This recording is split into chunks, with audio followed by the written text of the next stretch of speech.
नमस्कार प्रेक्षकांनो, सावळ्याची जणू सावली या मालिकेच्या आजच्या भागामध्ये मी तुम्हा सर्वांचे अगदी मनपूर्वक स्वागत करते। तर मग मित्रांनो, सखदेव इथे कामाच्या ठिकाणी आलेला असतो, पण मात्र ज्या कामाच्या ठिकाणी आलेला असतो तिथले मॅनेजर असतात ते सखदेवला काही ओळखत नसतात। सखदेव आता डायरेक्ट आतमध्ये जायला लागतो, कारण त्याला तिथलं कामकाज कसं चाललंय ते पाहायचं असतं। पण मात्र ते माणसं सखदेवला थांबवतात आणि त्याला म्हणतात की तुम्ही असं डायरेक्टली आतमध्ये नाही जाऊ शकत, आणि कोण आहात तुम्ही? आम्ही तर तुम्हाला इथे परत कधीच बघितलं नाही।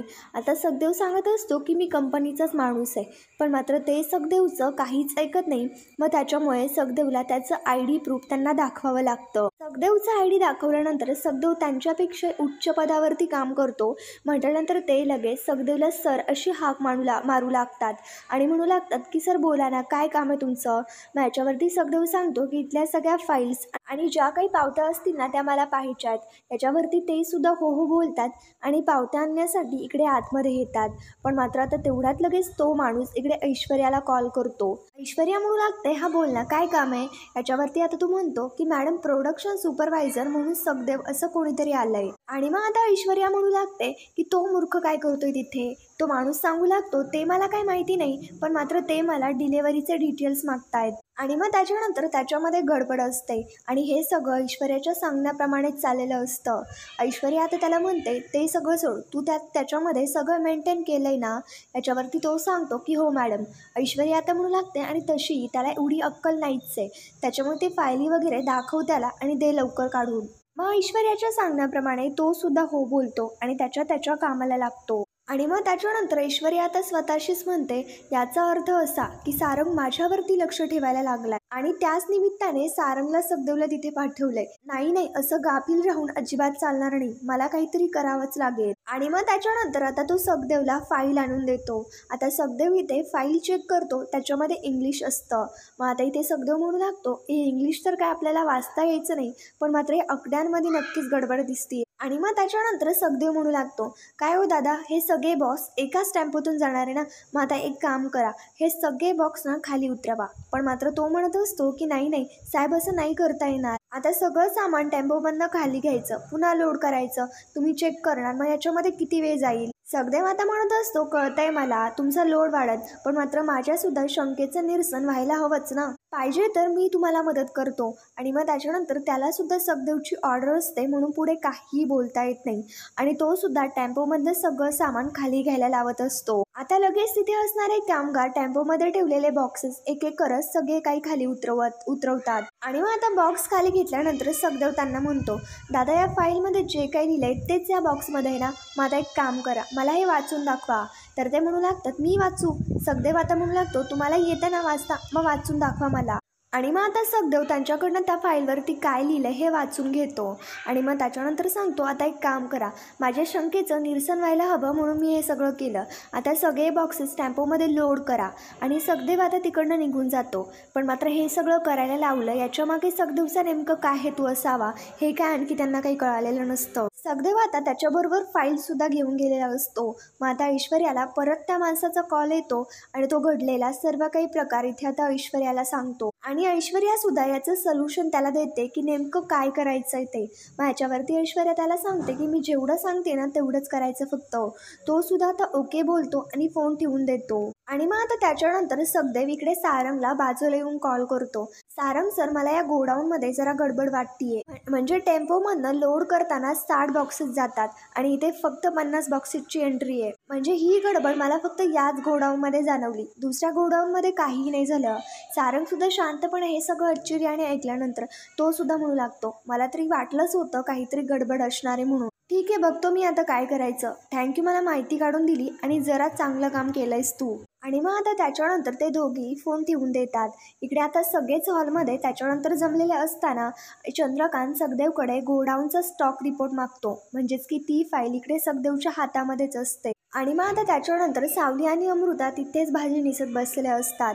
चंद्रकांत आता ती फाईल पाहतो आणि आता ऐश्वर्याला म्हणतो, ऐश्वर्या, तुझ्या अंडर असलेल्या गोडाऊनचा मी सखदेवला स्टॉक रिपोर्ट काढायला सांगितला होता, म्हणजे कसं आहे माहिती का, तिथे आपण पाठवलेले प्रोडक्ट आणि तिथे आपल्याला डिलेवरी झालेले प्रोडक्ट याच्यामध्ये तफावत काहीतरी अंतर आहे. याच्याबद्दल तुला काय माहिती का? आता ऐश्वर्या गोंधळून गेलेली असते. याच्यापुढे तिला नेमकं काय बोलावं काहीही समजत नसतं. सारंग सांगू लागतो, बाबा कसं आहे माहिती का, दादाने सांगितल्यानंतर मी सुद्धा याचा आता तफावत चौकशी केली आणि सर्वे केल्यानंतर माझ्या ही गोष्ट लक्षात आली की गेल्या वर्षभर हे असंच सगळं सुरू आहे आणि जर हे असंच सुरू राहिलं तर कंपनीचं खूप मोठं नुकसान होईल.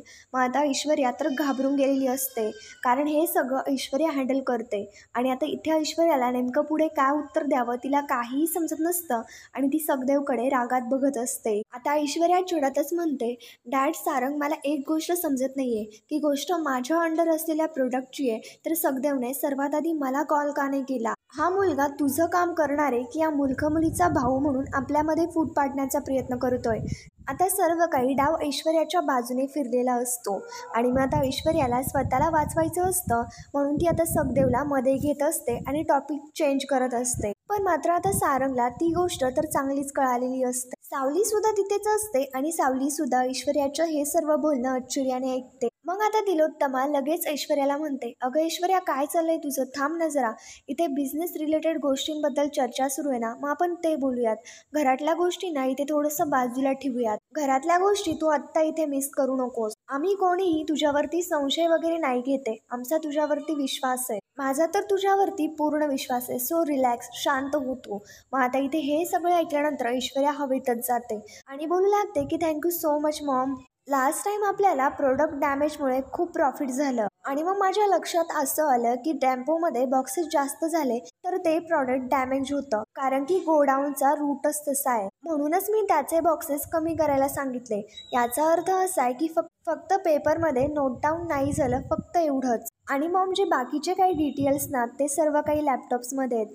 ऐश्वर्याने आता बरोबर असं व्यवस्थित कारण सांगून स्वतःला इथे वाचवलेलं असतं. मग त्याच्यानंतर तिलोत्तमा लॅपटॉप चेक करते आणि त्या प्रोडक्ट्सबद्दल नेमकं काय डिटेल्स आहेत या सर्व गोष्टी त्या लॅपटॉपमध्ये असतात. तिलोत्तमाने चेक केल्यानंतर ते व्यवस्थित अगदी बरोबर असतं. मग आता हे ऐश्वर्या पाहते आणि ऐश्वर्या लगेच इथे सगदेवला म्हणते की सगदेव, एक मिनटं, जर तुझ्या लक्षात नसेल ना तर मी तुझ्या परत लक्षात आणून देते की प्रोजेक्ट हेड मी आहे. या गोष्टी क्लिअर करायला हव्या होत्या. तू डायरेक्टली जाऊन सारंगला नाही सांगायचंस. एक जनरली प्रोसेस असते काम करण्याची, ती गोष्ट तुला माहिती नाही ना, ही जरा वेगळीच गोष्ट आहे. तिलोत्तमा आता ऐश्वर्याला सांगते, ऐश्वर्या अगं जरा शांत हो. तो फक्त त्याचं काम करतोय आणि तो नवीन आहे, त्याला नाही कळत काही. आता कळेल त्याला हळूहळू सुद्धा. आणि मग तिलोत्तमा सगदेवला म्हणते, सगदेव तुला कळलं ना व्यवस्थित नेमकं प्रोजेक्ट हेड कोण आहे, कोणाला प्रोटेक्टिंग करायचं, कोणाला काय करायचं हे कळलं ना तुला? याच्यावरती सगदेव आता हो बोलतो आणि मग सगदेव सांगू लागतो की मॅडम मला माफ करा, माझ्याकडनं चुकी झाली, पुन्हा अशी चुकी नाही होणार. आणि मग आता याच्यावरती सारंगला काहीतरी बोलायचं असतं. सारंग इथे तिलोत्तमाबरोबर बोलू लागतो, पण मात्र तिलोत्तमा म्हणते की मला असं वाटतंय की मीटिंगचं इथलं सर्व काही बोलणं झालंय, मला वाटतंय की मी जाते. आणि तिलोत्तमा सारंगचं काही न ऐकून घेता तिकडनं लगेच निघून जाते. आता मग त्याच्यानंतर ऐश्वर्या चिडलेली असते आणि स्वतःशीच म्हणू लागते की हा सगदेव जर जास्त का राहिला ना तर मला याचा त्रास होऊ शकतो. मला या सगदेवचं लवकरच काहीतरी करायला हवं. आणि मग त्याच्यानंतर तिलोत्तमा रूममध्ये त्याचं काम करत असते. चंद्रकांत इथे तिलोत्तमाकडे येतो आणि तिला फक्त तिलोत्तमा असा आवाज देतो. तिलोत्तमाला चांगलंच माहिती असतं की नेमकं चंद्रकांत कुठल्या टॉपिकवरती बोलणार आहे. तिलोत्तमा त्याला आधीच सांगते की जर का तुम्ही सारंगबद्दल बोलणार असाल तर मला काही नाही बोलायचं. चंद्रकांत आता सांगू लागतो, अगं सारंग हा मुलगा आहे आपला, म्हणायला गेले काही दिवस त्याचं कामामध्ये लक्ष देखील नाहीये, जेवत सुद्धा नीट नाहीये, म्हणायला फक्त तो काम करतोय, त्याला या सगळ्या गोष्टीचा त्रास होत असणार. मग आता तिलोत्तमा म्हणू लागते, त्याला त्रास होतोय म्हणून मी त्याला माफ करायचं आणि केवळ फक्त त्याच्याशी बोलायला लागायचं का? चंद्रकांत तिलोत्तमाला समजावून सांगत असतो की तिलोत्तमा, तुला सुद्धा ही गोष्ट चांगलीच माहिती आहे की तो किती अटॅच आहे तुला आणि तुझ्या चेहऱ्यावरची साधी नाराजगी सुद्धा त्याला सहन होत नाही. आणि इथे सुद्धा त्याला उघड दिसतंय ना की तू सगळ्यांशी बोलतेस, पण मात्र फक्त त्याच्याशी बोलत नाहीये आणि त्याच गोष्टीचा त्याला त्रास होतोय. तिलोत्तमा आता सांगू लागते, तुमचं म्हणणं अगदी बरोबर आहे, मला सुद्धा सर्व काही समजतंय, पण मात्र गोष्टीच अशा झाल्या आहेत ना की म्हणून मी त्याच्याशी बोलत नाहीये. क्रियेला प्रतिक्रिया असते, हाच एक निसर्गाचा नियम आहे. पण मात्र चंद्रकांत म्हणू लागतो, तुझी ही क्रिया आणि तुझ्या क्रियेची प्रतिक्रिया जरा जास्त चुकीची असं नाही वाटत का तुला? चंद्रकांत आता विचारत असतो, कधीपर्यंत चालणार आहे हे सगळं? आता तिलोत्तमा सांगत असते, मला नाही माहिती, मी काही या गोष्टी ठरवून करत नसते. चंद्रकांत म्हणत असतो, मग ठरवून एकदा बोल त्याच्याशी. आपलाच मुलगा आहे तो, कुणी परका नाही. पण मात्र तिलोत्तमा तिच्या निर्णयावरती ठाम असते आणि बाबांना सांगते की त्याने बाजू परक्याची घेतली आणि सांगू लागते, तुम्ही किती जरी काही केलं तरी सुद्धा मी त्याच्याशी बोलणार नाहीये, कळलं ना. चंद्रकांत आता म्हणू लागतो, म्हणजे तू त्याच्याशी काय आयुष्यभर बोलणार नाहीयेस का? तिलोत्तमा आता सांगत असते, ते मला काही माहिती नाही, पण जोपर्यंत ती पोरगी सारंगच्या आयुष्यात आहे ना, तोपर्यंत मी काय त्याच्याशी बोलणार नाहीये. तिलोत्तमा मात्र तिच्या निर्णयावरती ठाम असते आणि ती चंद्रकांतचं काहीही ऐकून नाही घेत. आता तेवढ्या तिथे ऐश्वर्याकडे अस्मी आलेली असते. अस्मी म्हणू लागते, काय हो ऐश्वर्या मॅडम, काय चाललंय नेमकं तुमच्या राज्यात? काय म्हणजे माझ्याच अगोदर तुम्हालाच या घरामधनं जावं लागतंय की काय? ऐश्वर्या लगेच रागात अस्मीकडे पाहते. अस्मी आता सांगू लागते, सॉरी म्हणजे रागवू नका, पण मी फक्त एक फॅक्ट सांगते, कारण एका मागोमाग एक तुमचे सगळे फ्रॉड्स पकडले जात आहेत आणि उद्या जर घरातल्या लोकांना ही गोष्ट कळली की तुम्ही प्रेग्नेंट नाही होऊ शकत तर म्हणजे खूप अवघड होईल. आता ऐश्वर्या डोळे मोठे करत अस्मीकडे पाहत असते आणि तिला अस्मीचा खूप राग आलेला असतो. मात्र तेवढ्यात आता नील मागे आलेला असतो आणि आता त्यांच्या दोघींचे आरशामध्ये लक्ष जातं तर मागे नील दिसतो. पण मात्र नील केव्हा आलेला असतो आणि अस्मीचं हे बोलणं नीलने ऐकलेलं असतं की नाही, या गोष्टीवरून त्या दोघीही घाबरलेल्या असतात. आणि मग आता नील आल्यानंतर इथे अस्मी सांगते, ऐश्वर्या थँक्यू, तुम्ही मला ब्युटी टिप्स दिल्या, आणि लगेच अस्मी तिकडनं पळ काढते. पण मात्र नील शांतपणे ऐश्वर्याकडे बघतच असतो. आणि मग त्याच्यानंतर सावली किचनमध्ये शांतपणे झोपलेली असते आणि आता विचार करत असते की आता तिला तिलोत्तमाचं बोलणं आठवत असतं, की तिलोत्तमाचं असं आठवत असतं की एक आई म्हणून मी त्याच्यासाठी खूप स्वप्न बघितली, म्हणजे मी ही स्वप्न बघितली होती. अख्ख्या जगासाठी तुमचा झालाय संसार सुरू, पण मात्र खरंच तुमचा संसार सुरू आहे का? माझ्या घरामध्ये पाळणा हलणार नाही ना फक्त तुझ्यामुळे, आणि हे माझं स्वप्न होतं आणि ते स्वप्न तुझ्यामुळे पूर्ण नाही होणार. आणि त्या विचारांमध्ये सावली खूप अस्वस्थ असते आणि तिलोत्तमाच्या बोलण्यावरती विचार करत असते. सारंग सुद्धा आता सावलीच्या बाजूने बोलण्याचा प्रयत्न केला, पण मात्र तिलोत्तमाने डायरेक्टली सारंगबरोबर बोलणं सोडून दिलं आणि सावलीबद्दल काही ऐकून घ्यायचं नाही असं सारंगला स्पष्टपणे सांगितलं. म्हणजे तिलोत्तमाच्या मनामध्ये सावलीबद्दल किती द्वेष आहे या गोष्टीबद्दल ती विचार करत असते. सावलीला काही चैन पडेना. सावली लगेच विठ्ठलाच्या जवळ येते आणि विठ्ठलाला म्हणू लागते की विठ्ठला, जर माझ्यामुळे एका आई आणि मुलामध्ये जर अबोला झाला असेल ना, तर ते काही मी सहन करू नाही शकत आणि त्या गोष्टीबद्दल मी खरंच खूप मोठी गुन्हेगार आहे. तू त्याची मला हवी ती शिक्षा दे, पण मात्र तिलोत्तमा मॅडम आणि सारंग सर यांच्या दोघांनाही एकत्र आण. त्यांच्यातला हा अबोला तू संपव आणि त्यांना दोघांनाही एकत्र आणण्यासाठी मला मार्ग दाखव. आणि मग त्याच्यानंतर इथे रूममध्ये सारंगच्या हातामध्ये तिलोत्तमाचा फोटो असतो आणि सारंग फोटोमधल्या तिलोत्तमाशी बोलत तिला म्हणत असतो की आई, तुला सुद्धा चांगलंच माहिती आहे की तू साधी नजर जरी फिरवलीस ना तरी सुद्धा ती गोष्ट काय मला सहन होत नाही. आई, आपण दोघी एकाच घरामध्ये राहतो आणि तू बोलत नाहीयेस माझ्याशी. आई, तूच जरा थोडासा विचार कर ना. आई, मी काही बोलून नाही दाखवत, पण मात्र मला त्या गोष्टीचा त्रास होतो. माझ्यासाठी तू नेमकं काय नाही मी नाही सांगू शकत आणि खरं तर ते मला सांगण्याची गरज सुद्धा नाही पडली पाहिजे. आई, तुझ्याशिवाय मी शून्य आहे. जेव्हा मी या घरात येतो ना तेव्हा सर्वात पहिल्यांदी माझी नजर तुला शोधते. आई, तू दिसलीस की मला समाधान वाटतं आणि आता हा बोला मला सहन होत नाहीये. सारंगला नेमकं काय करावं त्याला काहीही कळत नसतं, पण मात्र तिलोत्तमा सारंग बरोबर अशी वागते त्या गोष्टीबद्दल तिलोत्तमाला सुद्धा खूप वाईट वाटत असतं. ती रडत असते, त्या गोष्टीबद्दल विचार करत असते. तिलोत्तमा आता सारंगच्या बोलण्याबद्दल विचार करत असतो.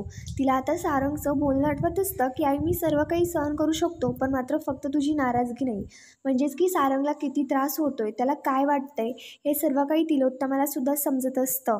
तेवढ्यात आता तिलोत्तमा रडत असते. बाबांना ठसका लागतो आणि तिलोत्तमा लगेच सावरत आपले डोळे पुसते. ते सावली सुद्धा झोपण्याच्या तयारीमध्ये असते, पण मात्र तेवढ्यात लाईट्स लागझुक अशी होऊ लागतात. म्हणजे लाईट्स येतात आणि गायब होतात असं होऊ लागतं. आणि आता सावलीला सर्वात पहिल्यांदी इथे सारंगची काळजी वाटते की अंधारामुळे सारंगला त्रास होतो, तर त्याची काय हालत झाली असेल. आता लाईट्स तर पूर्ण गेलेल्या असतात. सावली इकडे धावतच इकडे सारंगकडे येऊ लागते आणि तेवढ्याच सावली पाहते तर तिलोत्तमा सुद्धा सारंगच्या काळजीने इथे धावतच आलेली असते. सर्वात जास्त काळजी सारंगची तर तिथे तिलोत्तमालाच असते.